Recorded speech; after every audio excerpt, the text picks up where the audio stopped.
welcome, welcome to our session this morning. I am absolutely thrilled to be a part of the session, because I need you all. When are we not battling a crossroads at some point in our life? The journey is a crossroad. And so I am absolutely thrilled to hear all of your insights and your wonderful wisdom and see how we can just do this a little bit better with hopefully a little less suffering, if I can say. Speaking for myself, we have a spectacular group here today. First, I want to introduce, well, I suppose myself. Not everybody knows me. My name is Vanessa. I go by Nessa with Coach Ari. I'm the community manager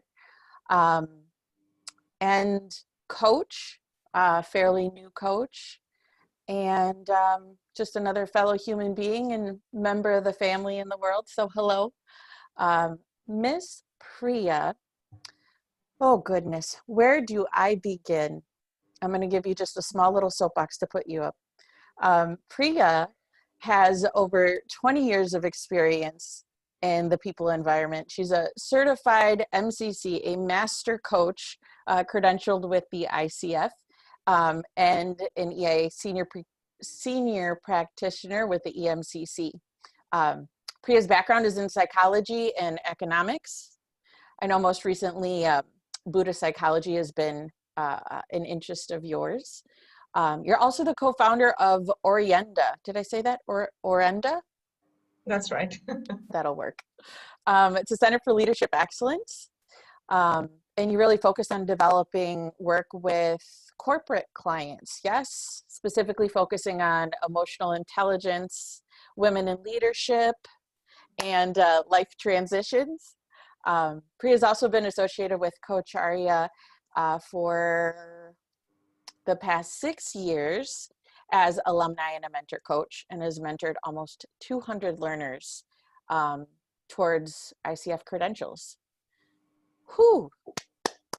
Miss Priya, everybody, welcome. Thank you, Nessa. Thank you so much. I'm not sure if I'll do justice to the other panelists who are equally fantastic, who are here with me, but I will try. So welcome everyone, lovely to have you all on board. We are going to be talking about how we navigate crossroads, and hopefully we will have this discussion and be able to offer you a framework by which you can navigate your crossroads powerfully as well as gracefully. So that's the agenda, and we are going to be asking some questions and a lot of sharing in terms of personal stories from all the panelists that you see here, Sanjay, Sharanya, and Olya. And we hope to garner the wisdom from their own experiences and what they have to share for you to help yourself navigate your own crossroad. Right? So thanks, Nessa, and thanks to Kocharya for helping us think about what we need to do today at a time when the world is at crossroads, right? And we always believe that change begins with a question. So I have a question for the audience. It's a poll, and I would like all of you to answer this question. Nessa, could you just set that up, please? So the question here is, there are 4 options: career, parenting, relationship, leadership. Which of these 4 is a significant crossroad for you at this point in time, currently? So go ahead and click, and we will see the results of it shortly. So like I said, every change begins with a question. And so we are here to initiate a change. And the first question that I have is, what does a crossroad really mean? What does it mean to be at a crossroad? All of us at some point in our lives have been there where multiple possibilities look equally good, but we have to choose one. and we are often struggling to figure out which path is the best one for me. And it is sometimes quite a difficult situation because there are multiple things that play on your mind, and you have to consider so many things before you make your choice. So I'd like to invite our first panelist, Sharanya Ramesh.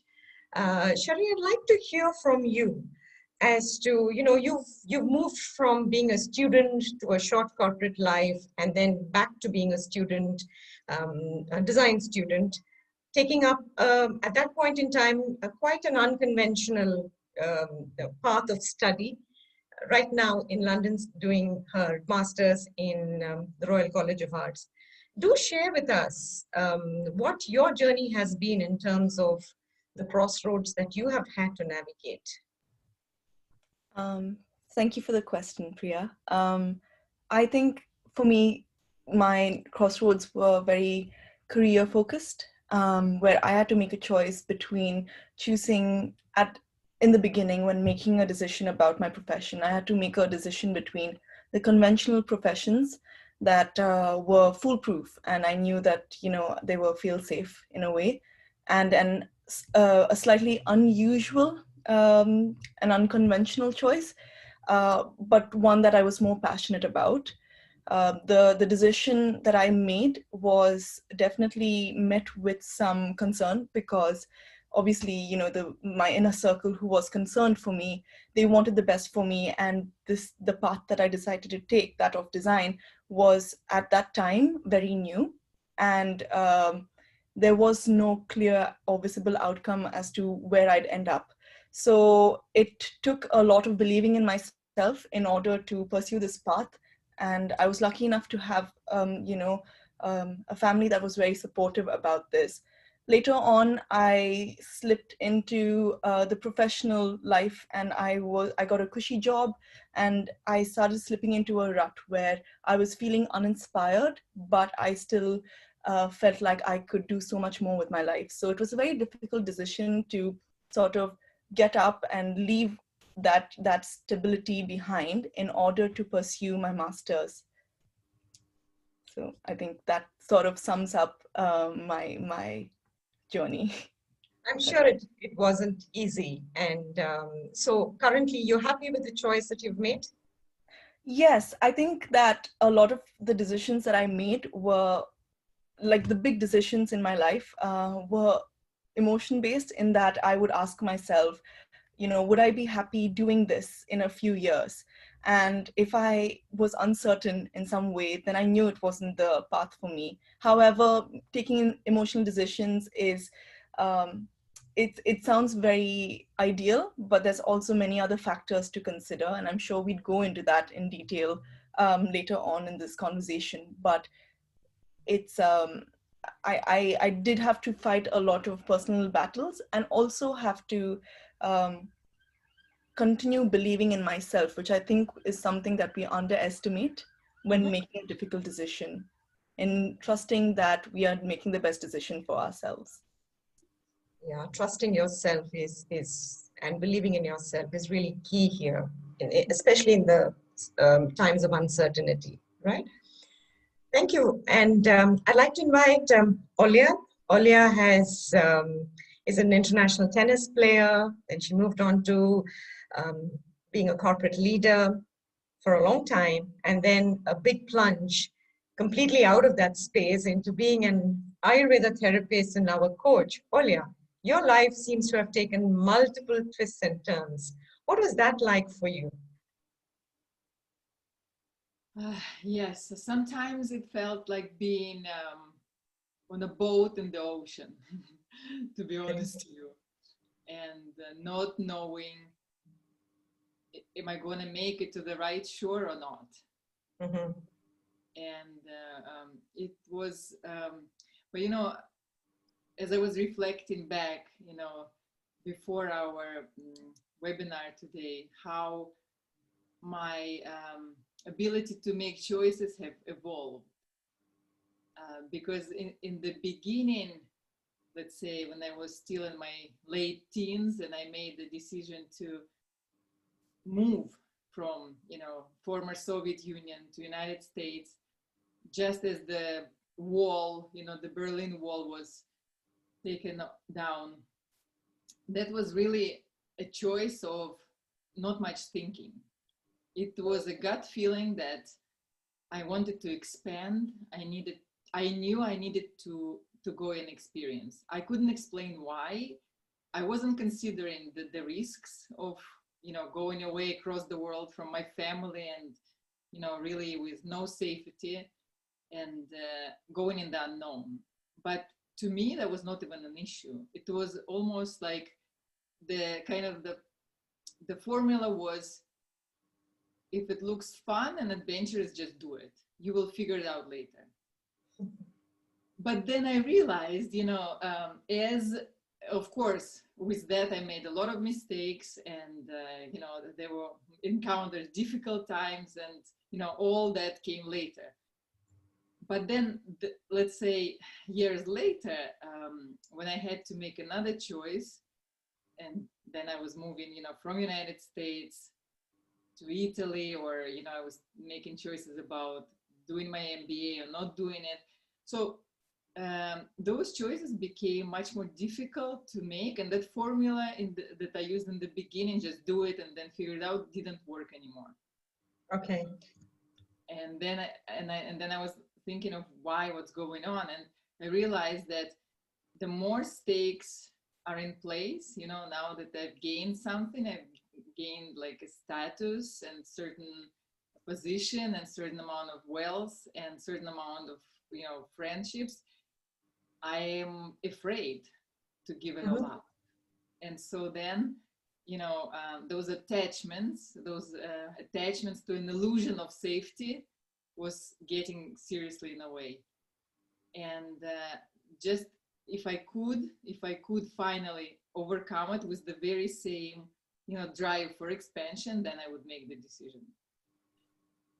And then later on, now fast forwarding even more, when I was changing my career again, and stakes were even higher, now that I've been really getting a certain position and certain influence in the society, and I was feeling that I've gotten a lot at stake, and giving all that up to follow my passion, it was super scary. It was just not even conceivable for some time. And yet again, what I realized though, if you really, really feeling deep inside something, even if the rational mind is saying, no, it's stupid, it's silly, it's scary, but you continue coming back to that place, what also helps is tuning in more and more into those values inside, and tuning into what the universe outside is proposing. Because I realized that when I was so scared and so not willing to let go, when I now look back, what helped me is when I was observing what the universe was putting in front of me, and how some doors were closing and some doors were really just laying the red carpet. And had I been more and more in tune, I probably would have made those decisions easier and maybe even quicker.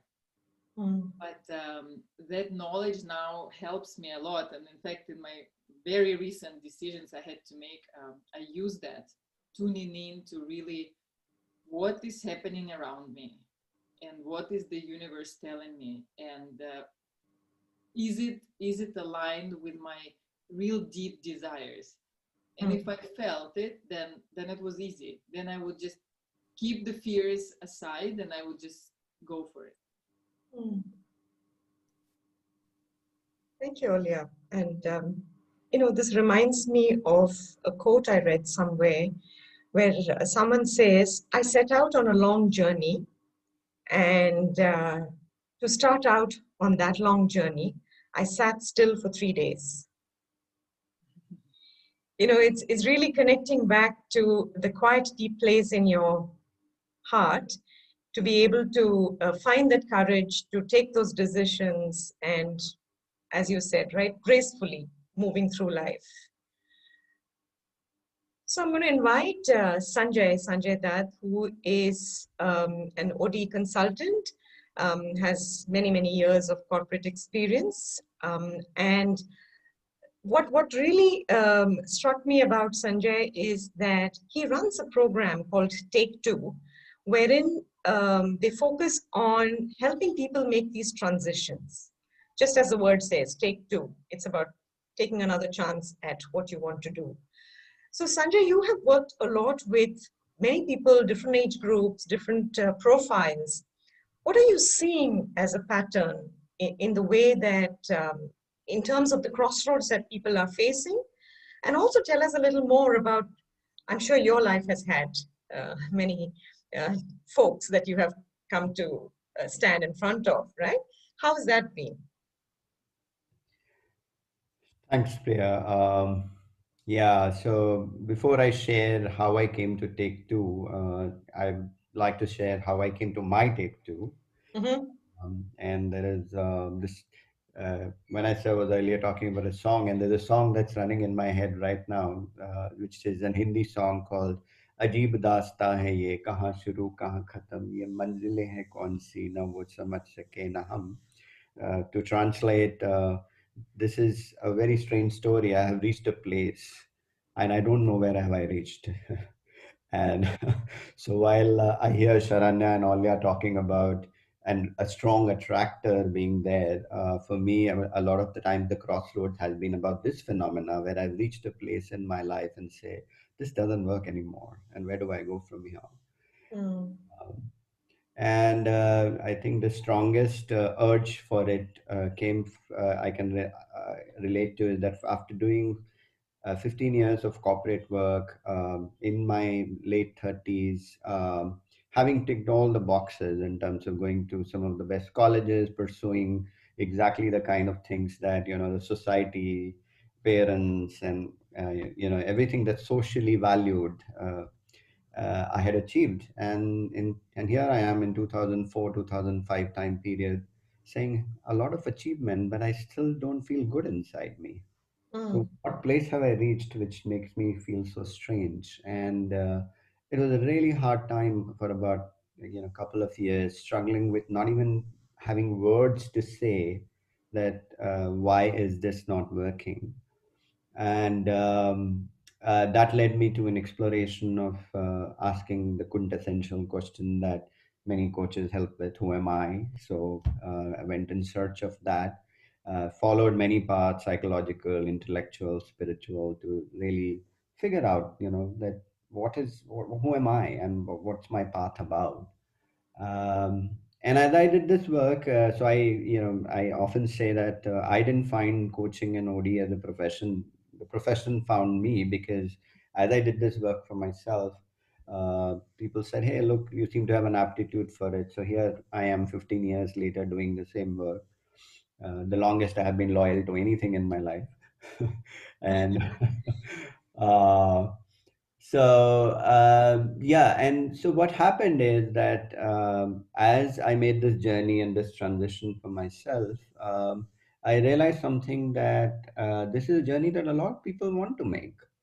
um, and uh, and they friends, colleagues would come and ask me, saying, you're leading a life that's so different, that's determined by your own self in some sense, and that attracted them. And For me, it was something that started as a personal journey to see it reflected in the eyes of others as something that's meaningful for them, is what led me to create Take Two about 3 years back with my partner Meet Mattu.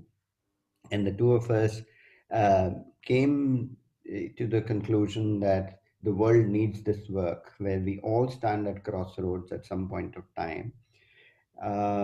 And you know you asked me that, so what are some of the patterns that I see on what kind of crossroads. Um so uh, some of us reach a crossroad more from a career angle, saying, which is what was happening to me. And you ran a poll just now, so I could quite relate to that. Some of us reach to it from a relationship angle, saying this relationship doesn't work anymore, or this kind of context doesn't work for me anymore. So it may be at the work or at home. And then some of us come to a crossroad also from the kind of things that uh, Sharanya and Olia talked about. There's this strange attractor. There's a calling that's out there, which is hard to name. But when you wake up at 3 a.m. in the morning and saying, "What the hell am I doing with my life?" And there is so much that I could do. So all of that discussion and all of that is also what we discovered as we ran, the multiple batches of Take Two. So this is where we are. We are still on a journey of finding this out, of what it takes to have a life that is more self-determined. So, Mm. so to us, take one is the life that's given to us, as it was given to me, like in my story, it was given to me by others. Take two is the life that we all want to have, which is self-determined, which is driven by things that make us come alive, and it's something that we know is out there, but it's hard to grab, right? Mm. And hard to grab. Mm. And even when we grab, and that's the other challenge that we figured out when we ran Tech 2 is, even if I have a very clear idea of where I want to go to, what is it about, etc., there's something that holds us back. Mm. That is that. So there are two things that we found that hold us back. One is the need for predictability, either for outcomes or for the path. Tell me this will work, tell me this is the way to go, and I'll go. So because we get so conditioned to being given that, Mm. Mm. and then we find some creative excuses which essentially boil down to only two things: either it is about I am not enough, or it is about I don't have enough. Mm. And that's what we've discovered so far. uh, let's see what comes up with other batches come up. Yeah. Thank you, Sanjay. I think I'm also, as you were speaking, there's one comment here by one of the attendees who talks about internally we are so clear, it's always external views which drag us. And that seems to be quite interesting in the way that you said it found you. And in some cases, it's about you going and finding that path that you want to go. Right? So it's intuitive, it's emotional. The stakes are high. So what are some of the things, what makes it so hard for us to choose a path? This is a question that I keep asking myself. When I moved from being a psychologist and practicing as a psychologist to move into coaching space, there was a lot of fear again about the unknown and our need to predict. Stakes are high. I don't know if I'll be able to do it. Multiple thoughts. So I'd like to hear, Sharanya, when you made those choices, right? What made it hard for you to make those choices? I mean, what was your emotional state at those times? I think something to note is that when I was making some of these difficult decisions, I was still dependent on my family to provide for me. So a lot of times making these decisions meant also considering the other stakeholders. And although it seemed intuitively, I sort of knew what I wanted, like you said, and like some of the attendees have been saying in the chat, there's a lot of other noise outside you that you need to navigate through. So I think feeling that pressure of taking a risk but still having to be dependent on somebody else to be your safety net, and the fear that it might not have been the right decision and therefore might take you a few steps back, but also because you're dependent, it affects other people around you. That was difficult. Also, I think as somebody who is still young, there are lots of different contexts to consider. the cultural context of where I'm from, but also a context of the new world, a world that's constantly changing.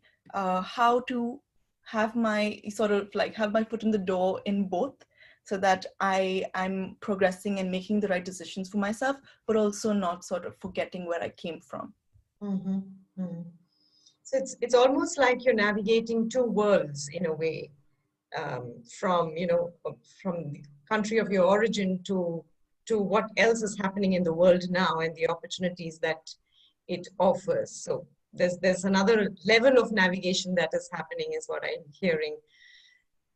Well, yeah, what was it for you? You moved countries, right? And so culturally also it's a big change in the way that you lived, in the way that you thought when you moved from one place to another. So what were some of those, what made it hard for you?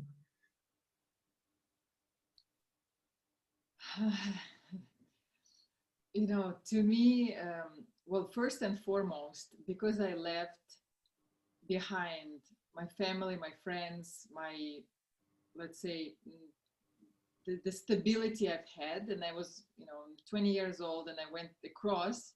At that time, there were no cell phones. There was no, one letter from Russia to United States was taking 1 month, one way, and then another month to go back. So clearly, I went and I cut off all the communication, real-time communication. So what was difficult for me is that I found myself on my own. Mm. And I found, not for the lack of the fact my family was always supporting me morally, but physically, they couldn't decide for me day to day or, anything from that matter since I was 20 years old. So I found myself alone. And to me, that was very scary. And I found that I need to survive. To me, it was like going back to basic instinct of I need to survive. I need to provide for myself. I need to realize myself. I don't even know who I am. All I know, I am, a professional tennis player, now found myself in the United States, and I am just like any other 20-year-old kid around the block. Only I don't speak English very well, and I don't know this country. And I need to figure it all out. Mm. And then my choices became, all aligned with how do I survive here? And that worked actually for a while. But it was not coming from my core creative kind of soul values of who am I and how can I blossom in this world. It was more from what do I need to do to make it in this world? Mm. Mm. And as years were going by, I was getting very successful because I was super determined, and I was, determined to do anything and everything to make it. And my choices were easy for me to make because they were along that path. But the more I was going there, the more I was becoming unhappy, and that's when the dilemma came. I was thinking, what's wrong here? I am working as hard as I can, and I'm reaching great successes, but I'm getting more and more unhappy. So something is definitely off here. And that's when, I'm talking now years later, I started to work with one coach. I didn't even know what coaching was, but somehow universe brought it to me. And that's when the coach was asking me, what do you really want? And I had no answers, because all of a sudden I was blank. And that's when I realized, okay, I need to restart all over and rebuild my life all over, now based on different questions. And then choices became harder in a way, because they were no longer coming from my mind of I need money, I need safety, I need, whatever I need to survive. It was like, what do I really want? And like Sanjay said, who am I to start with? And then the whole snowball started to kind of roll.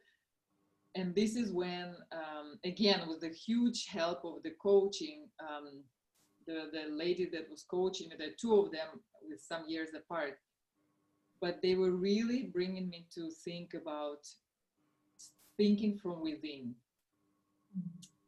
And it took me years to reprogram my mind to start thinking from that place. And I'm still not there 100%. I'm still learning to listen to that voice, but it's becoming louder and louder and louder. And what I found is that when I sit down to make those decisions now, I still have a lot of fears. I have huge fear of letting go, huge fear of jumping in unknown, huge insecurity to face. I mean, all of that didn't disappear. But when I sit down and I just quiet myself and I say, okay, which voice is talking now? And it could be my fear, it could be my insecurity, it could be whatever. It could be my mother-in-law. I don't even know, because those voices, they're all there, right? And I try to distinguish and say, whose voice is this and whose voice is that? And what is he trying to tell me? And then I ask, but what is it really, really, if none of these voices, if they were all happy, and they were just kind of quiet, what is it that I really, really feel I need to do? And that's when I get to that level, that's when I know the answer. And I write it down quickly before it goes away. And then that's when I then know what to do. Then I can deal with the fears because, okay, that is there. But at least I know now I connected to myself and I will go and make decisions from that point. So to me, just coming back to your initial question, the formula, the process of decision making has evolved 360 degrees. So starting with the mind, the survival mind, going to the heart now to what really matters to me in this point in time. And so, and not only to me, like what is needed for me and others around me. Because that's, I realize that is also quite important to consider. So, Olia, hearing you speak about, how you navigated your fear, really, it was about that, which helped you to make those decisions.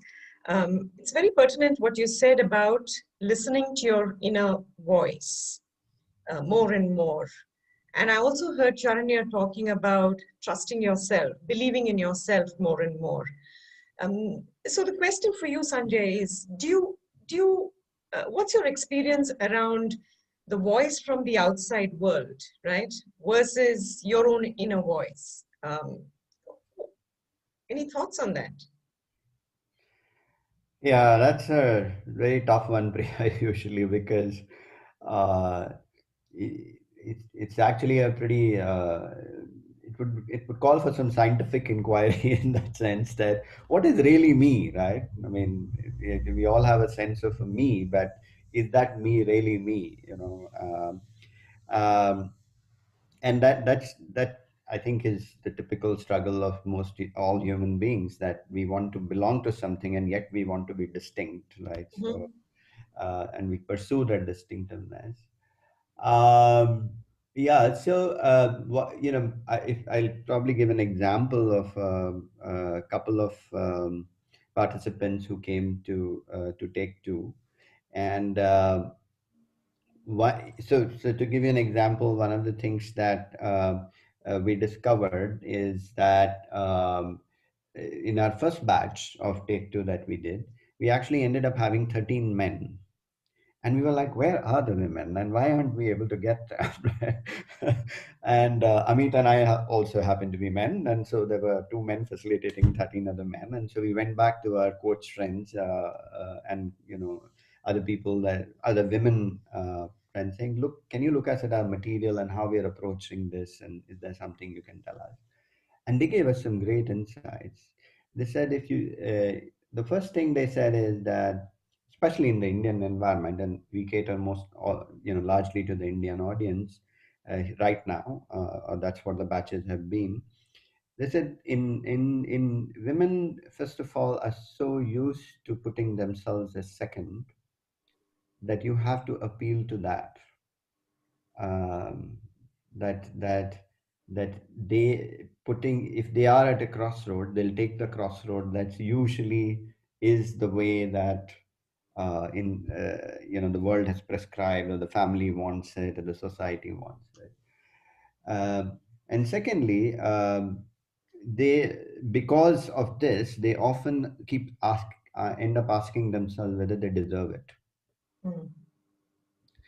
Uh, and we said, okay, now that's an insight we didn't have, because as an experience, as my experience as a man, I didn't have that in my circle. And sure enough, when we started getting women participants into the program, a lot of it was borne out that a lot of the women did find it very difficult to separate their voice from the the patriarchy that's kind of being thrust upon us. That's so unconscious, and that's just so in the water. So for a lot of them, the take two was simply saying, I'm going to own up my choices, and I'm going to own up my voice. And that itself is my take two. Mm. Uh, and a similar phenomena we saw playing out for men in a different way, where the socialization was so much about the identity coming from a career, from a space of achievement, career, being agentic, and all of that, that somebody wanting to, for example, pursue the dream of being a farmer was seen as somehow less. So I have never pursued it in my life. And at 62 years of age, after having done all those agentic things, now I want to come to peace with the fact that that's really what I want. Mhm. So yes, the struggle is very real to separate out all these voices in our head, because some of those voices, because they are socially approved, socially desirable, and they also give us rewards that we want, and then we get used to those rewards, and then life goes on, and then there is a one day when we say, okay, these rewards are not good enough, this is not enough, I want more. And that's where the search starts saying, what is my voice? Mhm. And yeah, so that's a very real struggle. I would not take away the challenge of that, to separate these voices in our head and to claim what is mine, and to Mm. name it, and even more importantly, to live it. So when Olia and Charnya were sharing the stories, I'm like, yay. So living it, yeah. Living it. So I was reminded of this a little dialogue between Alice in the story Alice in Wonderland with the Cheshire cat, right? So Alice asked the cat, um, oh, where does this road go? And the cat asked, where do you want to go? Yeah. Alice says, I don't know. And the cat says, then what does it matter which path you take? I think it really brought to life for me as I was thinking through this topic, how pertinent that question is that the cat, Cheshire cat, has asked Alice. So I think a lot of us are driven by wanting to make the right choice, and it is about that creates fears, that creates justifications. We don't hear our voice, we hear the external voice louder than our own, and all of that. So I was thinking, so the more important thing really here is not about taking the right decision, but it's really about getting the clarity on the purpose of what is driving this decision for us. Right. So quickly, if you can, just wanting to hear from Sharanya, what really drove this choice of moving back to being a student? I hope this answers the question, because I was just thinking about what Olia and Sanjay was saying, and what you contributed as well, Priya. I think as you were all speaking, I was reflecting on the impact of making a decision and taking that risk. Mhm. And I was thinking to myself, why did I take those decisions? And I remember, you know, being not, I mean, yes, I was keeping myself busy externally. I think I was doing all right and I was doing fine. But I think when I looked into myself, I wasn't happy with the person I was. I didn't really recognize myself. I was taking decisions for myself that weren't healthy because I felt like subconsciously I was in an environment that didn't bring out the best in me either. And I didn't like who I was becoming. So I think it was more um, definitely an emotional decision that, just wanting better for myself. And that came from taking a stance, as in deciding that I wanted better for myself. Okay. So wanting better for yourself would be one of the drivers. That's the clarity that of purpose in your mind, right? Yeah.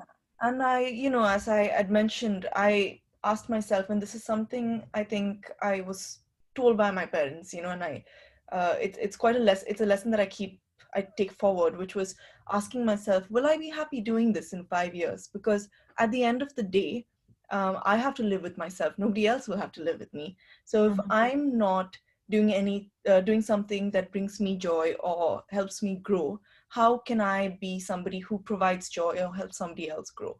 Mm-hmm. That's a very powerful thought that it starts from you and extends outward. Yeah. So if Olia, you are able to say one thing that has driven your, has given you a clarity of purpose, what would that be? What was the clarity that you had? To me, it's like a red thread going through all my life that now I think back. All the decisions were based on my innate need for expansion and learning. Mm-hmm.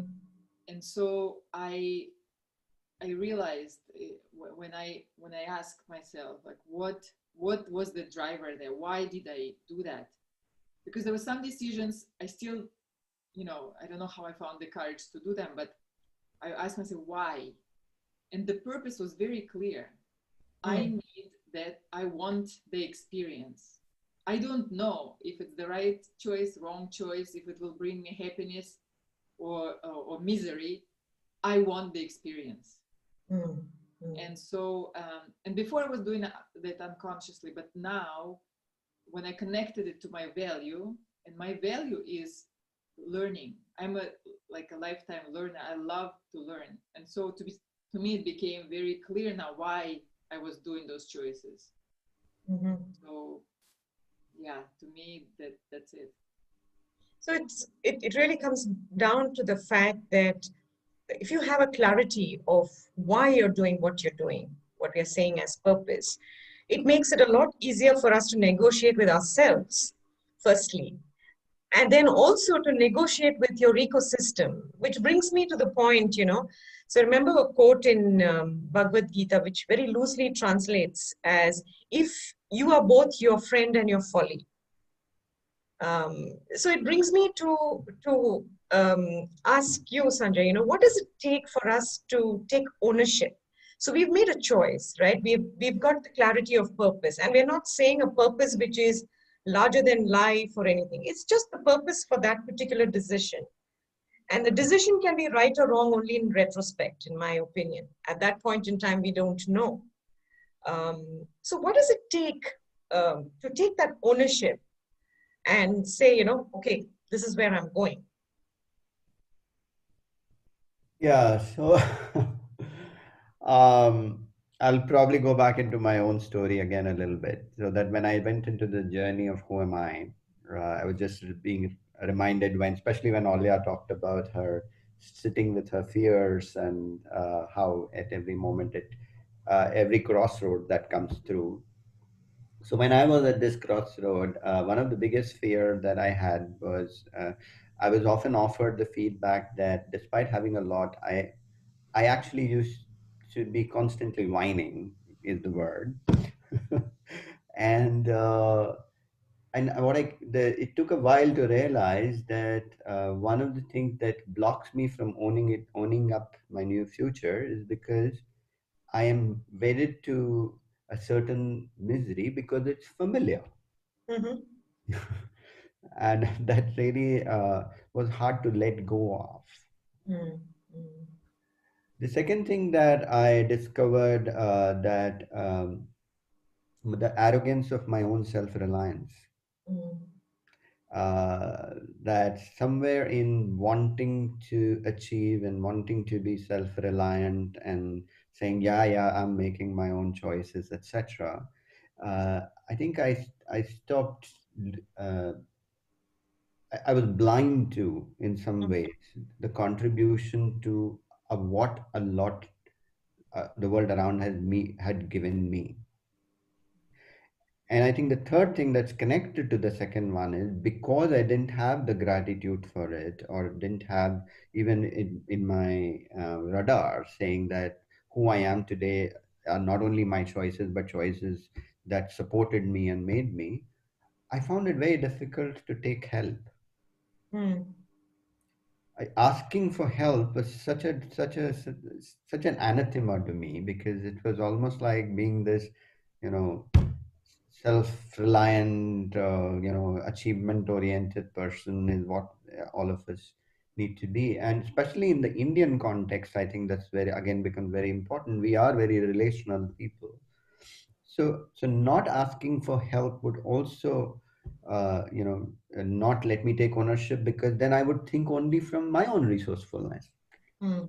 And that's where the whole thing of I don't have enough or I'm not good enough. Well, here's a whole set of people who have contributed. Here's a whole set of people available to you right now. And can you access this relationship capital? Can you access what you have built over a period of time? Mm.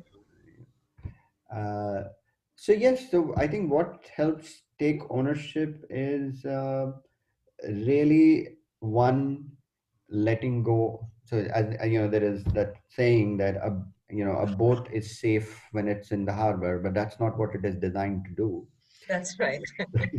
And so setting sail is the first thing, right? So becoming aware of it and saying, yeah, I am going to set sail and let go of that past, that familiar misery. And I think the second piece of it really is saying that I'm not alone. Mm. That this crossroads is not about, any crossroad is never about walking alone.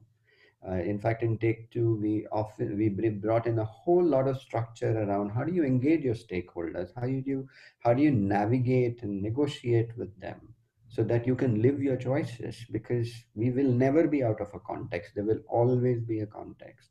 So Mm. how do you navigate with that? And interestingly, when our participants go and do that, they often find such nuggets of surprise there, saying that, wow, I never knew somebody believed in me so much. I never knew I have this talent and this person sees in this. I never knew I made a difference to so and so's life.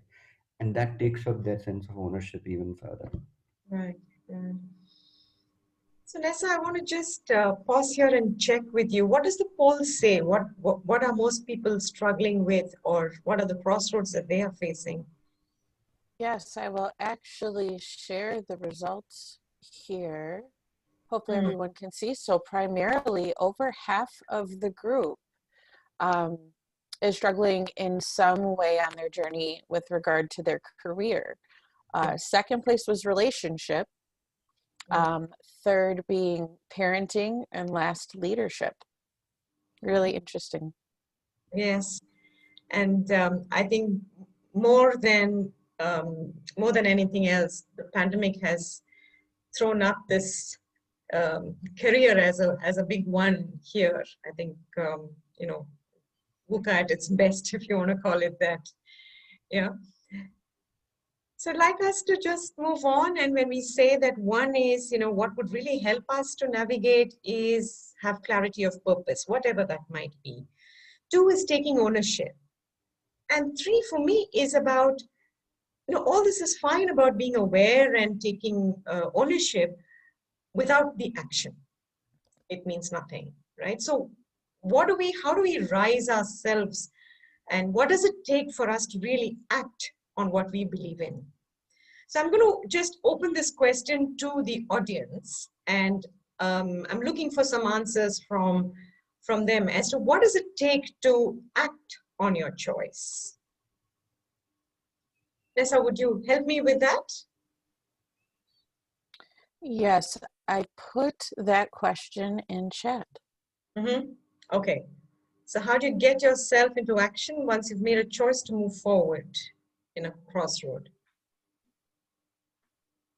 So what, in one word, okay, here there's some answers coming in. Okay, just do it, says Vivek. Courage and conviction.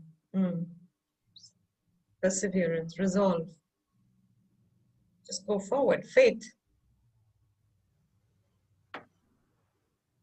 Core values. Yeah, we did speak about that. The values guiding us. One step at a time. Yes, Vinita, letting go sometimes. Letting go of things that are not working for you is also an important one. Dedication. Announce it.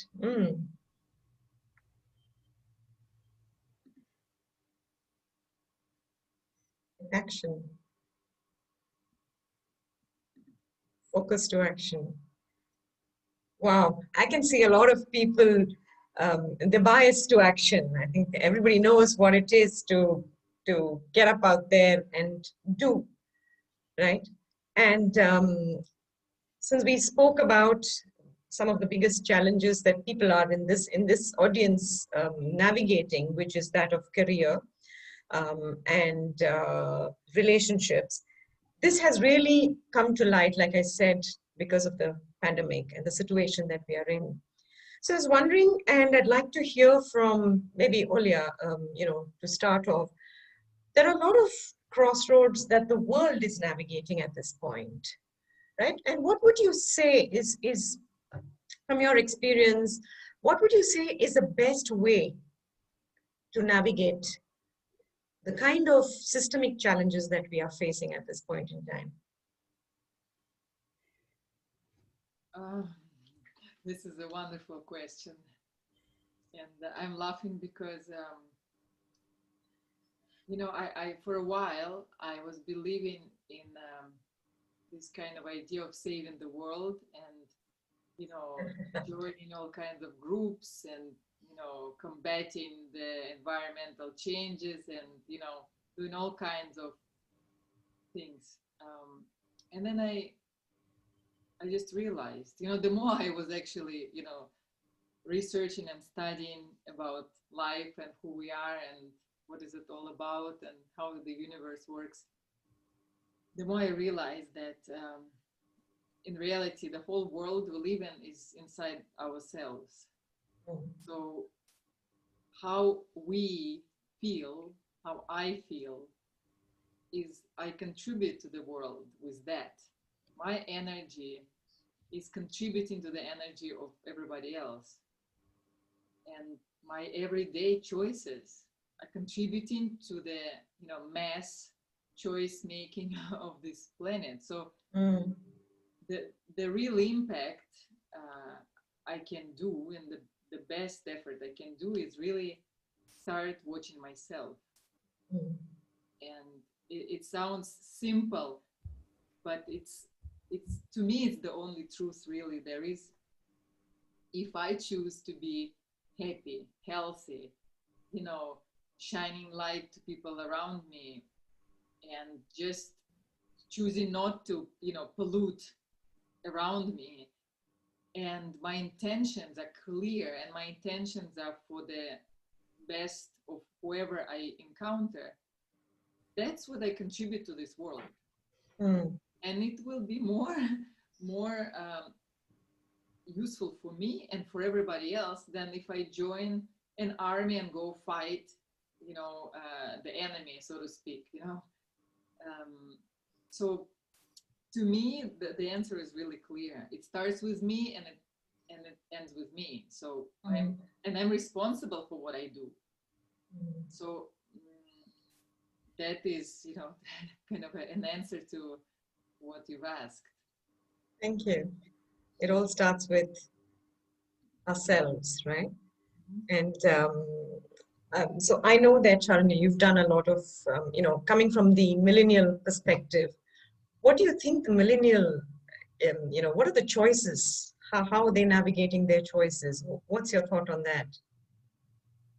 Um, I think there's something that we, spoke about earlier, which was something that it may sound slightly obnoxious when I say it, but I don't mean it that way. But there is something called decision fatigue, which is a term in behavioral economics, where you have so many choices, you don't know where to begin, and it leads to making perhaps decisions that you're not actually um, fully comfortable with, or that you actually want to take.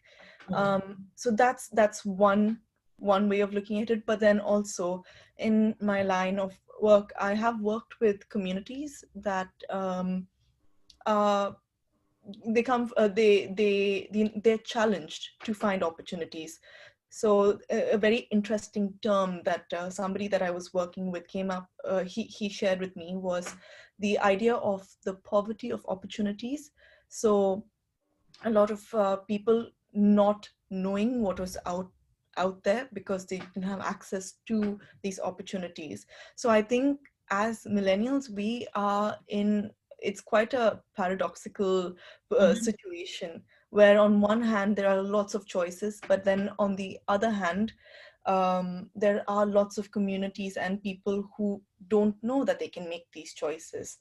So I think um, s- s- something that I've learned is to learn, and this is what, and I won't put it as beautifully as Olia did, but the idea of just prioritizing yourself. Mhm. And um, well, from personal experience, it's quite addictive to be nice and kind to yourself. And taking these doing these acts of self-love really do help you over time make better decisions for yourself. But also, where you can, it's if you are in a position where you can share your stories with other people, it's a beautiful opportunity to impart in the opportunities that anybody can have if they know about it. I don't know if this necessarily answers your question, but I think in terms of choices, this is Mhm. the current Yeah, situation. that's beautiful. There's poverty of opportunities on one side, and there is multiple choices that we are not, and like decision fatigue that you were speaking about. So Sanjay, again, what is that one thing you think we can do to make this world a better place in terms of the choices that we are making? I quite agree with what Olia said in terms of changing ourselves is changing the world. Um, uh, I do also agree with self-love. And Sharanya, I'm just jealous right now that you discovered it so young. It took me a while to get there. uh, both of those I agree with. One of the things I was asking myself as you asked this, saying that what is it that guides my choices today, for example, because one, I could keep getting back to that familiar misery kind of a process of saying, complaining about the world is going through this and all of that. And I'm sure all of us during these times had those weeks or days where we are like, what is the world coming to, and all of that. Um, I think this is an insight that, and I think take two in that sense is also self-love, Sharanya, by the way, because it's a lot of love that we get back from that, and it's an expression of ourselves. But so one of the things that I owe to the participants who trusted us with their take twos is that learned that there are three things that really help. Um, when we are at a crossroads, when we are looking at the world and ourselves, us in the context. The first thing that Take Two does, and this is how the process typically unfolds, is what we noticed. The first layer of unpeeling that people do about themselves. They start discovering questions that they should not be asking. Uh, Questions that are very self-sabotaging. Questions like, will I be able to do this? Will this work? Am I, am I good enough for this? And before you know it, you've already kind of killed everything that you wanted. The second set of the second layer that starts unpeeling then is the questions that we should be asking. So, for example, so because we are so caught up with the misery of where we are today, that all the dreams that we have postponed, buried, or not done because of lack of approval from those around us, we don't even explore those things. We don't have questions for boundaries, that the kind that Olia like kind of took on, right? Like she went from Russia to US, and there is a whole new world, and I'm sure she had to ask many questions there about about this new world, right? Besides being a tennis player, who am I, right? And so the questions you should be asking that could open up and help you take the crossroads. And the third thing that helps, I think, in this process, as we discovered, is questions that you just have to live with. Nobody in the world will ever be able to give you an answer. If I take this crossroad, will my relationship work? If I make a change in my career, will I be a millionaire 5 years down the line? Who knows? Go ahead and do that. Mm. So, you know, if you ask me that what kind of brings it all together, and this is our take to experience always, and that's my own life experience. We are constantly moving towards acceptance of the fact that life is inherently ambiguous, full of risks and failures. The faster we come to an acceptance to that, the more alive we feel. And that's the paradox of living. Well said, Sanjay. And it also reminds me of someone who said, we do navigate crossroads. There's always some fear, some strong emotions attached to it. And we still go ahead, not because the fear has gone away. It's despite the fear that we choose to move forward. And move forward with taking complete ownership and acting on it with intention. I mean, it's not just an idea. It is something that we are really putting our heart and soul to make it work. Um, so there's, it's not just fear. It's despite fear we move ahead, right? So well articulated, all of you, and really happy to have had so many thoughts coming in, and I see the chat box buzzing, Nessa. So let's open up with some reflections, and if there are any questions from the audience, would love to take that up. Yeah, absolutely. The chat has been going absolutely nuts. I love everything that everybody's sharing. So I'm going to go all the way up. Earlier, there was a conversation, or excuse me, a comment that I wanted to get us back to. And there's so many comments, so forgive me, it's taking just a second. I believe it was something surrounding questions to ask ourselves.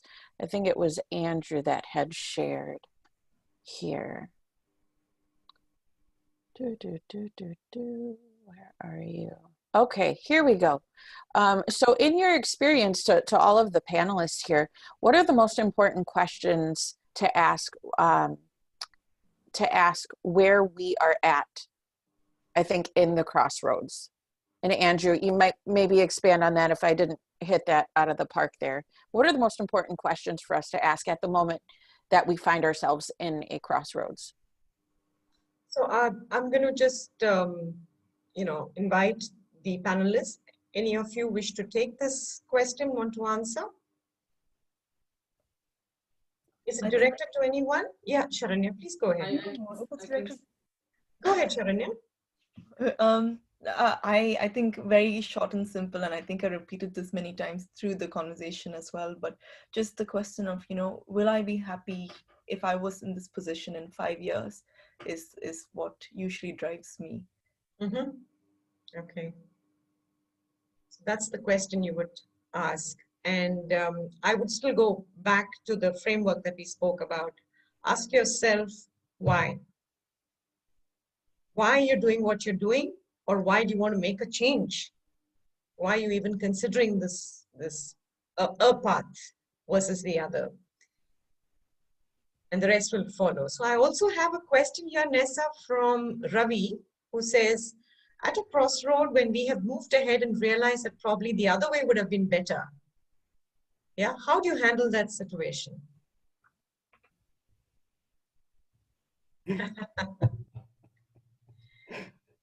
We'd never know until we walk that path, right, Sanjay? That's a thought experiment. That's all that came to my Yes, mind. yes. We would never know. The question is, can you live with that? Yeah.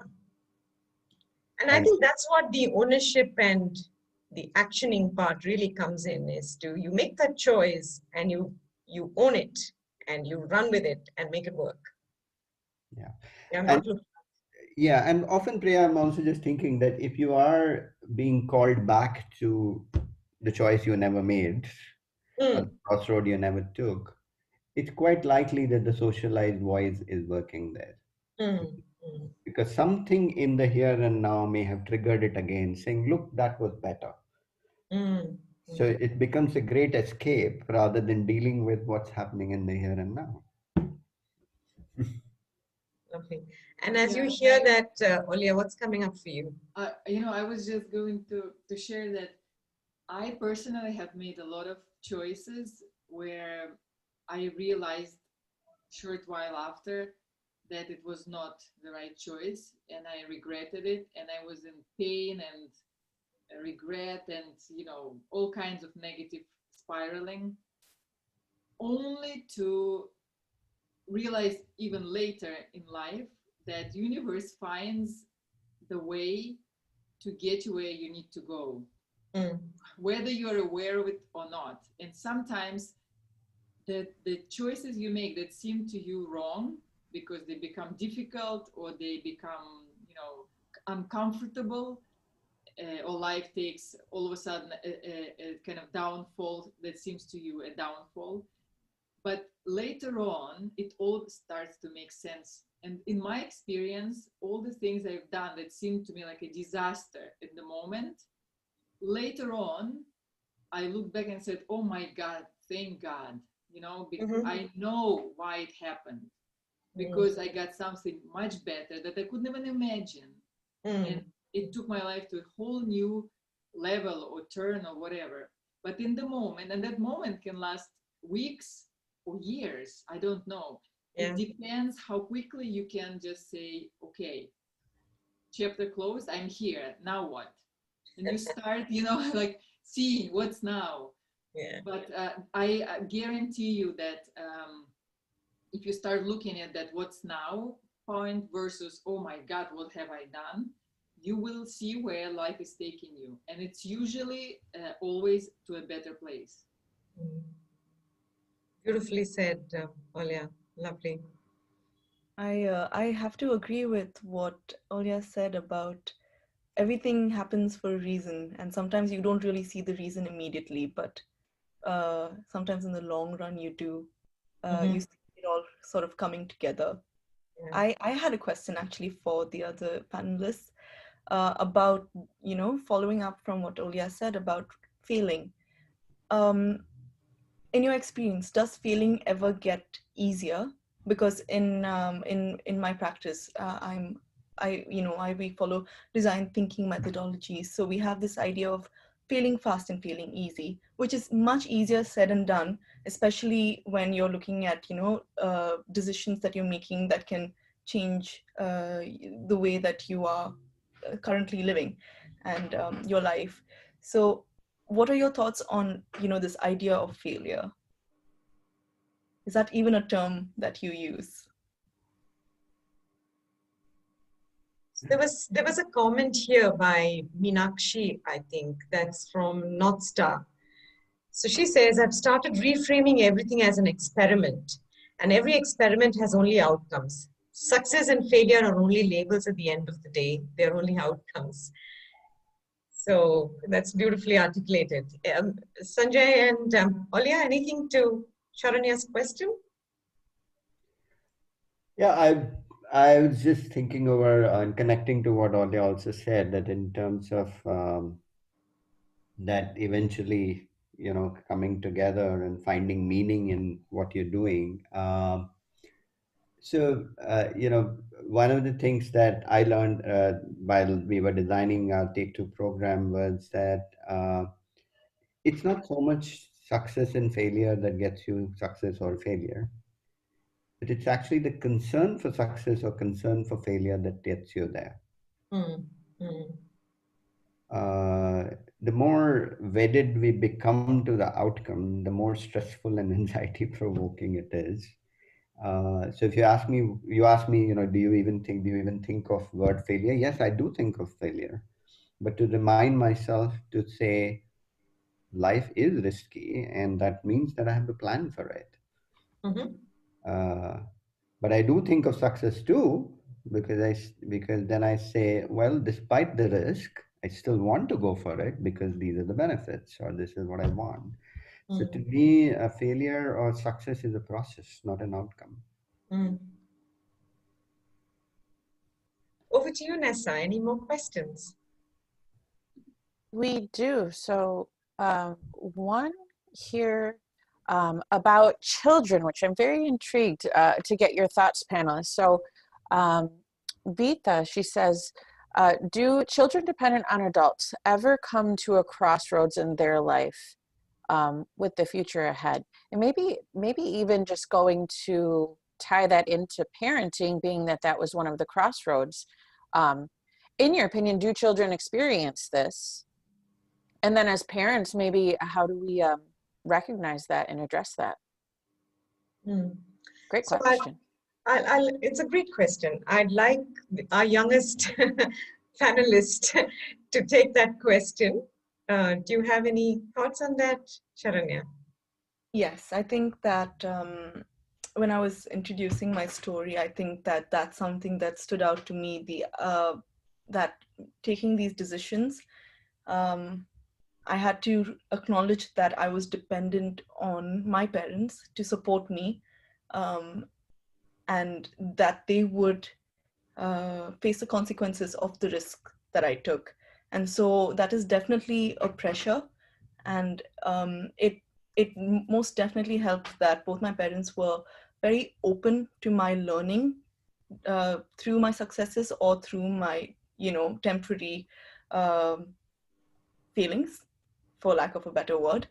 So I think it just having that environment where I could share my fears was definitely very helpful. But that is not to say that it is a lot of pressure, making a decision, knowing that if if you make the wrong decision, you are answerable to a lot more people. Yes. So thanks for saying that, Sharanya, from a a young adult's perspective. I've worked a lot with children here, and what I've discovered is that we look at crossroads as an adult. The way we look at crossroads are something that is, stakes are far higher. We are saying that it's, career choice, from a financial analysis to go into becoming a coach, from a leader to becoming an entrepreneur. But I think at every stage in life, even children face those crossroads. For example, in class 10, at least in India, you have to make a choice what subjects you want to choose, right? When you move to high school, then you make a choice what college you want to, university, what subjects you want to study, which university you want to go. Mm-hmm. And yes, we look at that as a small thing, but I think for a child, that is a big decision. That is a big crossroad. What friends do I make? I like this person, but can I make friends with him? Rest of my family says, no, no, no, they are not good for you. So I think it's also to understand crossroads from a perspective of the child, to say that yes, they do. They do face those challenges themselves. Yeah, I have a 6-year-old right now, Priya, so I can so relate to that because for her, a crossroad is do I eat one chocolate today because that's what I would get, or postpone it by 5 days so that I can get three of them. While that might sound like a trivial example, but the fact is that at that moment, as a parent, I'm very aware of the fact that I'm actually helping the child learn the process of choice making Mhm. and taking up their own agency to do that, Mhm. and to trade off between gratification today and gratification tomorrow, Absolutely. right? And to be also clear that while this voice, like the pressure that Sharanya mentioned, of course there's pressure from me and her mother to say no, don't eat sugar, but yet to say you have a choice. Mhm. Mhm. So I think how and in Take Two, this is very common that when people start sharing their life stories, they talk about stories like this, where significant moments in life where they were asked to take a crossroad, which they Mhm. didn't want to, and how it affects their choice making through their entire lives afterwards.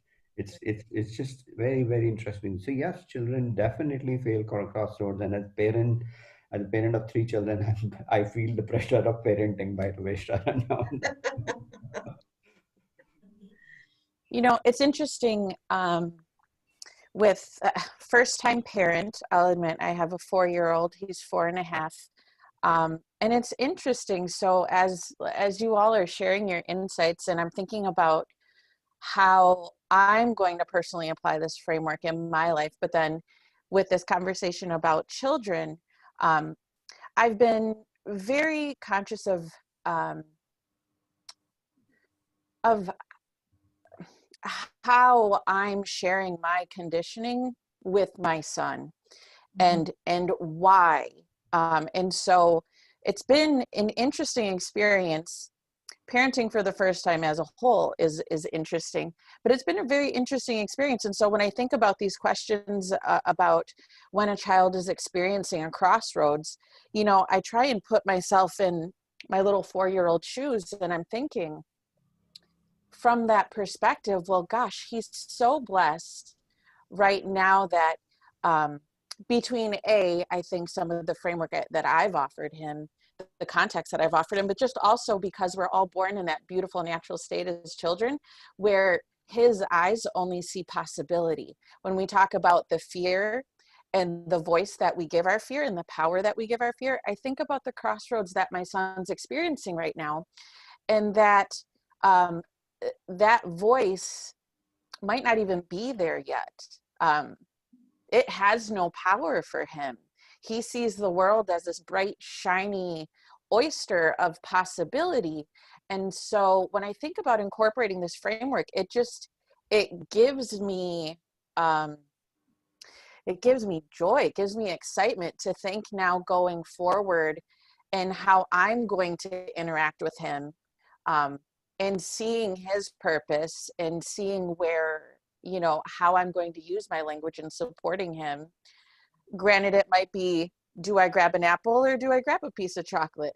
But, creating that self-awareness for him, and understanding what he's aiming for and asking the questions and being aware of my own assumptions before I ask the questions. Like my brain is tingling right now in all the best ways. So I just wanted to share that with you guys. This is absolutely wonderful.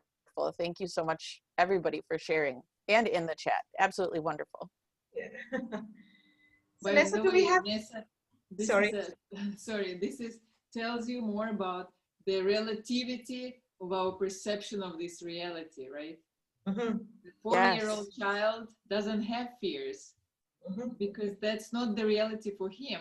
So Right. does the fear really exist or not? You know, Mm-hmm. something to ponder on. Yes, like right now he sees a tiger and he says, "Fluffy kitty, I want to pet it." All of my ancient wisdom is saying, "No, stop, run." But sometimes I think we might make tigers out there even though they're not there. And so it's something definitely that I can learn from him for sure. Yeah, I'm trying very hard, Nessa, to not be the tiger. that scares her. Nessa, do we Let have me, time for one more question, or where are we? How are we yes. doing? So let's take a look. We're just about at our 10 minutes. I did launch our second poll, so it looks like most everybody has voted. If you'd like to take a look at that, I can end that here shortly.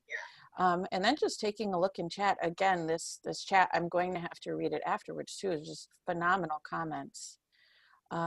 Let me see if we had any other questions. Priya, I see here,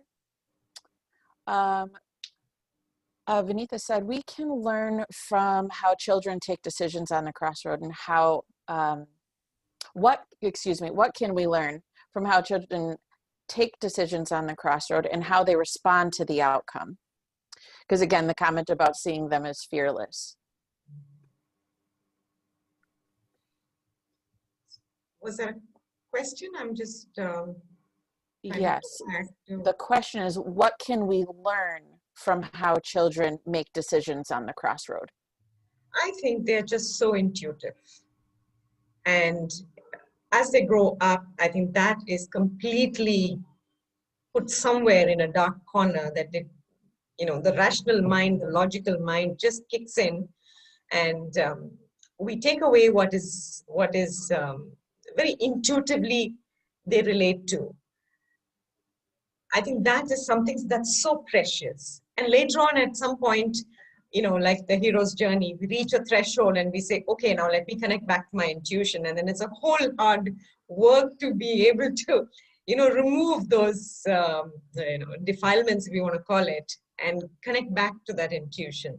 So I think they're just so powerfully intuitive. If we can just let them be, I think intuitively they know what to do. If I may I add also, there, I would say it's also they're inventive. They're very inventive. Yes. There is no right or wrong for them. I recently learned this word called inventive spelling and conventional spelling. And 5 and 6 year olds actually invent their own spelling. And that's how they learn language. And we've all been through it. Somehow we forget that we've all been through that. Mm-hmm. Where we didn't care about what's right or wrong, and we just invented stuff. Mm-hmm. And I think just inventing stuff every day is something that is, is the joyful moment for me with my child, at least. Oh, there the results are. So clearly it is about connecting to the purpose, having the clarity of purpose. Taking ownership comes next, and then getting into action. So the general sense I'm getting is that if there is clarity of purpose and you take ownership, action, can we assume action will happen? If not, we have to consciously make it happen. Right? well, let's just say it's the easiest of the three. Yeah, true. Yes. All right. So I think it's been wonderful. Thank you, Sharanya, for giving the millennial perspective and sharing your experience. And thank you, Olia, for the wonderful story and experiences and the connection to universe that you reminded most of us about. And Sanjay for really talking about your experiences in working with people who have navigated this. And Nessa for the lively sharing from your end as well. Thanks to everyone who's been on this session, and we truly hope that we've been able to create some value which you can take away and apply to your real life challenges. Over to you, Nessa. Yes, yes. No, again, thank you, panelists. It was absolutely wonderful to have this conversation with you. And everybody in the chat, truly, I'm going to be reviewing this chat. There were so many great insights shared. Everybody take a look in there too. I did share with you the address to continue the conversation on LinkedIn. You can join our community for Awake, Aware, Rise. So take a look at that. And also, we really appreciate your feedback. As Priya mentioned, we are striving to provide exceptional value in every single session as we have this wonderful conference. And so definitely feel free to offer any feedback that you have. But to close this out, oh gosh, first off, thank you for the framework. Truly, truly, this is something that I'm excited to reflect on. I find for myself that when I can create those small, digestible strategies and just focus on keeping it simple, I can be much more effective. It doesn't get easier. I'm very mindful of changing my language when I say that, even to my son, for example. I say, oh yeah, it'll be easier if you do it this way. I don't want to create a belief system that he values easy. It'll be more effective if we do it this way. And so for me, I think that this framework is going to help me be more effective and more present in my decision making. I think that this framework for myself can help pull me out of my story that sometimes gets very loud when we're on the journey. That gets very loud when suddenly there's a stop sign there and my face is squished up right on that stop sign and I didn't know it was there and I wasn't ready for it, because sometimes crosswords, they get a little bumpy and a little unexpected. So I think that this will definitely, for myself, be a game changer. So on that note, thank you, thank you, thank you. And to everyone else, again, thank you for joining us. Feel free to continue the conversation here in our LinkedIn group and of course on our Kocharia Marketplace. With that, I will close our session. We'll give a couple minutes back to everybody. Thank you again for your time, Kocharia community, everybody in the world. Have a wonderful evening, have a wonderful day, have a wonderful afternoon, and be well, be safe. Bye all. Bye-bye. Bye.